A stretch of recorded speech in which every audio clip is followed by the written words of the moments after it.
Welcome to the Art Lady channel. Today we're going to be painting a silhouette on top of a watercolor painting that we did last week of the Northern Lights. If you want to check out the video, I have that in my playlist under Winter Artwork. This is the silhouette that I'm going to demonstrate today, and it's on a pretty large paper here. But I'm going to start off with the three long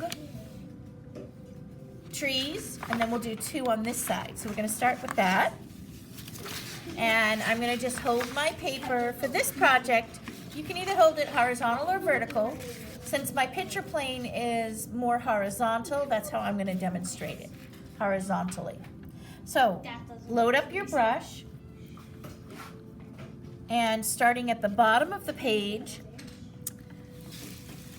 I'm going to make three vertical lines going to the very tip of the top. So I'm going to skip over just a little bit, probably 1 or 2 fingers over, place my brush, and if you notice, I hold my paintbrush with my fingers near the metal, and I rest my wrist on the paper. That way I can just slide up vertically, pressing the brush down, and the hairs are going to, I'm going to hold it this way so you can see it. I press my brush down, and the hairs are just going to drag behind my brush, and I slide my brush to the very top of the page, right here. This was just a mistake, but don't worry about that. We'll turn that into a branch. Now I have a very thin, graceful tree, and I want to make it a little bit thicker. So I'm coming back with my brush, I'm loading up, and I'm going to come back to the top of the page, and I'm slowly making it a little bit thicker. See how I'm adding another line to that? And then I'm going to slowly come down, pressing. I'm going to move it this way so you can see it. And I'm slowly getting a little bit wider. See how now there's a space? Up here there wasn't any space. And now I'm just going to fill in. Coming back down the tree, and I'm filling in the little space here. So now I have a graceful tapering line. I'm just going to put, coming from the tree, I'm going to come out, and it's going to form almost, this negative space forms almost a V shape. And I'm going up to the top of my page. Now I'm going to come back down and get a little bit thicker. So I want it to come out a little bit thicker here and blend into the tree. I'm going to come back down my tree a little bit. I don't want this to be fatter than my tree. I'm going to add another line. Now I'm going to skip a little space, and I'm going to do 3 trees close together. So I'm going to do the same thing, pressing, and come, let my hand drag straight up, right off the page. Then I come back down. I keep on loading up my brush as I run out of paint. So notice it's getting thicker at the bottom, and it's a taper, so it's gradually getting thicker. This one's going to be a little bit wider than the first tree. And now I'm going to do the third tree. And the third tree is going to be the widest tree. You can even switch to a wider brush, which I think I might do. I'm going to switch to this really nice flat brush. That'll give me a nice flat. And I'm going to go over about a finger space. And the same thing again.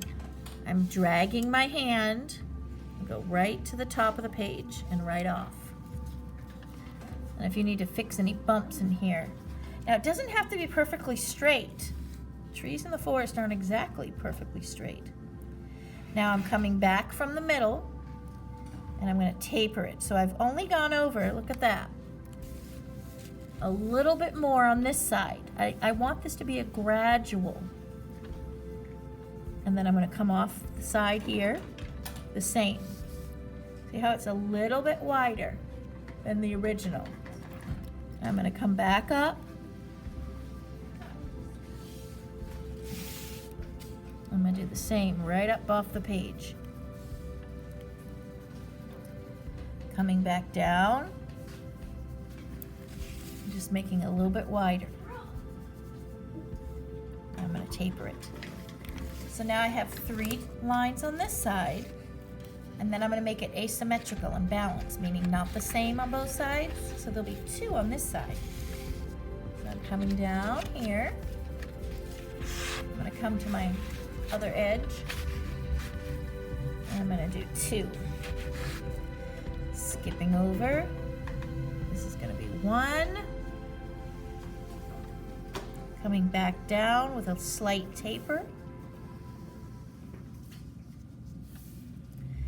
And then the next one, I'm going to skip over and do the same.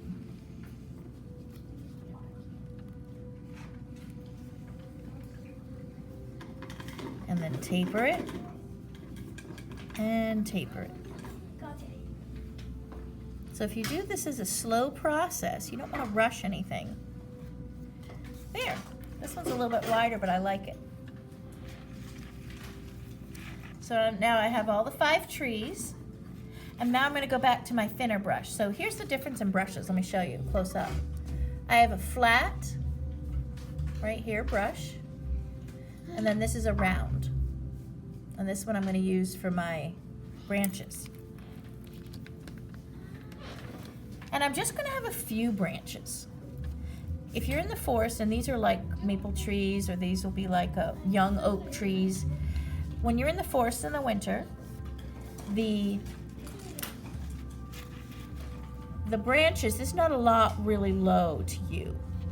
They've all fallen off the tree as the tree ages. So you have just a few of these branches in this area. So I'm coming off, having it at an angle here.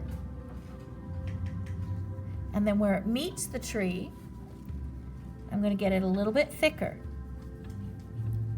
Just come off there. And then I'm going to do one on this side. And you can even make them smaller too. If you come off, just have a small little branch here, like it's been, it had broken years ago, and this is just the dead stub that's left on the tree. And then I'll put one coming off this way. So it's at an angle, forming the V. And then you can give it a slight curve if you want to, ending at a point. Now I'm coming back. This is going to be a larger branch. So then I come back, get it a little bit thicker as it meets the tree. Now I'm filling back in. And you know, if you want to add a little one on this side, you can always add little ones where you like for your composition. And then maybe I'll do one here coming up off the page. Come back down to the tree. And now I'll come back over to this edge, and we can add a few here. I'm just going to do a smaller one here. You want it to end at a tip or a point. And maybe a small one coming in this direction. Ending at a beautiful point. And you can have branches off of branches even. So here's on this side.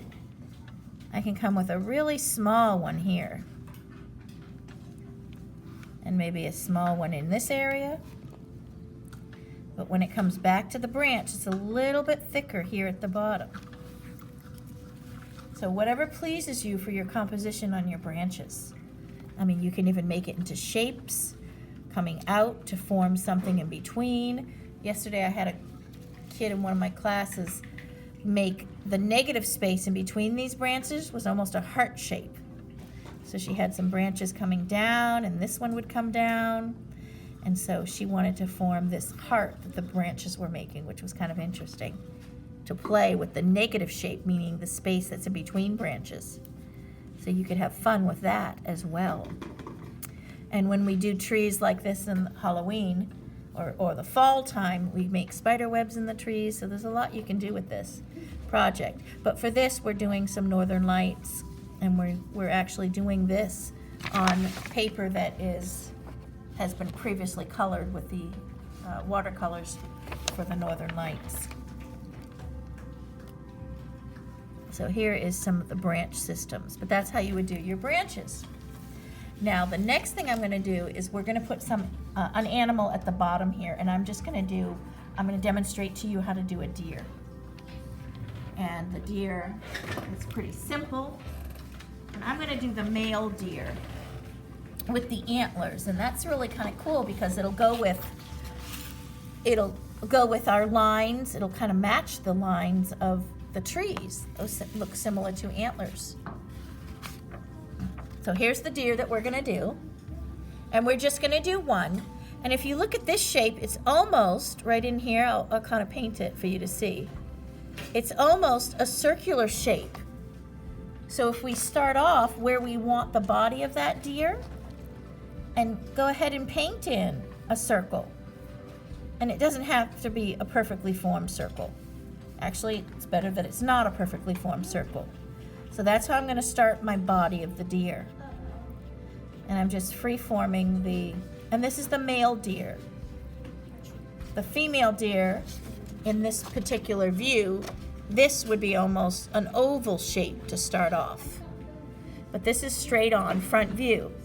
So actually the chest of the deer is right here, and the deer head would be here. So we don't see the profile of the face.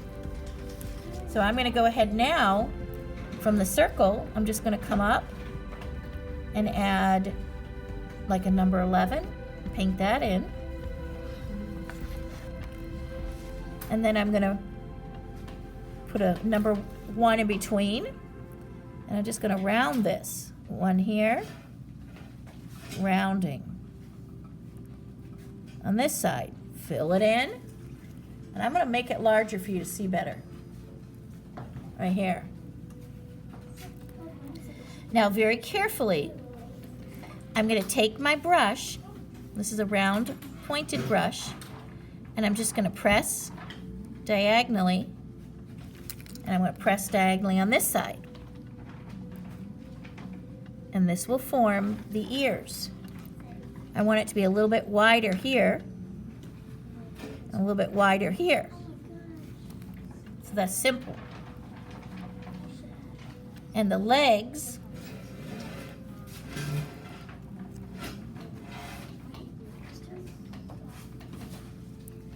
are going to come down.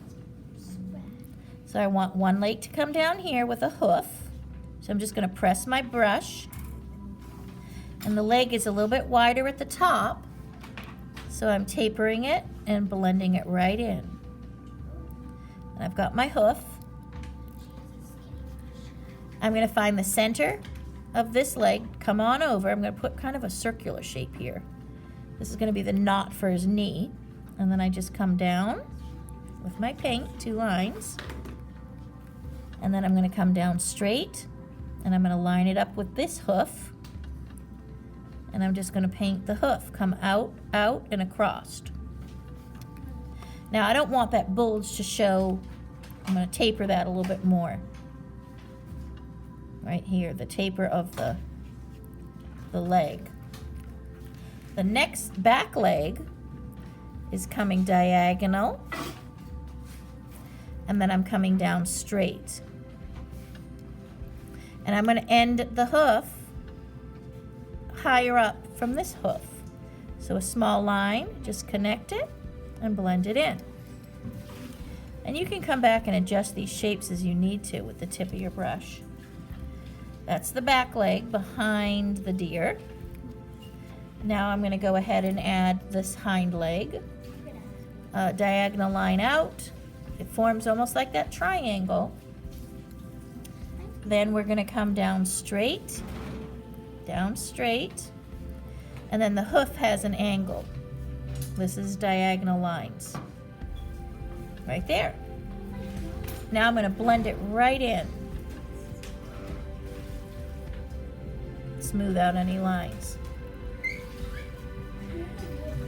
I'm going to make my neck a little bit wider as it comes down in here. And this I may extend a little bit more right in here. Not too much.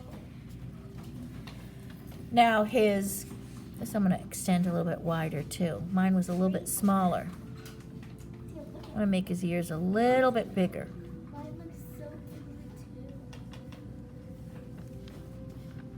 Making his head a little bit bigger.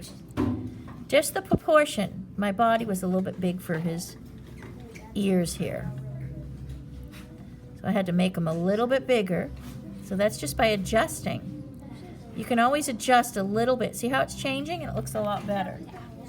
Sometimes we can see a little tail here showing, but they don't have a big distinctive tail. Sometimes it's just a little bump right here. And now we're going to work on those really beautiful antlers because this is an adult deer. So I'm going to rest my pinky on right here, my hand on the paper. And I'm using just the tip, and I want to come on this side diagonal and this side diagonal. And I'm going to make them a little bit thicker, just like a branch, as it reaches the head.